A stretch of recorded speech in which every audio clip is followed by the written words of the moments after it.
voy a contar la historia de un jugador que jugaba PvP y siempre fue el peor. Se burlaban de él porque no sabía jugar, le hacían emotis insanas hasta hacerlo llorar. Quería levantar la mira pero siempre fallaba, no le podía dar en la cabeza por más que tratara. No sabía poner vale truco, no sabía nada, no importaba lo que hiciera porque siempre fracasaba. Un día se cansó y se puso a entrenar, dijo yo fue suficiente, yo tengo que mejorar. Y escogió la MP40 en el entrenamiento, intentaba tumbar a muchos pero era muy lento. Un día se aburrió y se fue lejos de casa, se le acercó un anciano y preguntó ¿qué te pasa? Anciano, soy muy malo, ya perdí las esperanzas. No puedes ser bueno, solo te falta confianza. ¿Qué puedes dar usted si solo es un anciano? Soy el más veterano, me dicen el rompeano. El botito preguntó si lo podía entrenar. Si yo te guío vas a ver que siempre ganarás.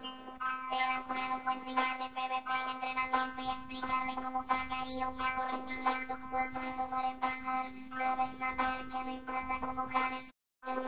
Le dijo si te rushean, debes hacer esto, correr directamente al lugar opuesto, así el contrincante quedará desorientado. Justo allí dispararás y verás los resultados. Si vas a rushear, ponle una pared de frente para que tu rival se confunda mentalmente. Vas a entrarle por la izquierda o por la derecha y cuando esté confundido es donde lo aprovecha. El jugador hizo lo que el anciano explicaba, mejoró demasiado pero algo le faltaba, no podía defenderse bien. Se sentía lento, era muy predecible en sus movimientos. Para que seas heroico, mejora tu actitud. Además te enseñaré a ponerla para el club. Te digo cuando lo hagas, debes agacharte, robarte con ella y no podrán disparar.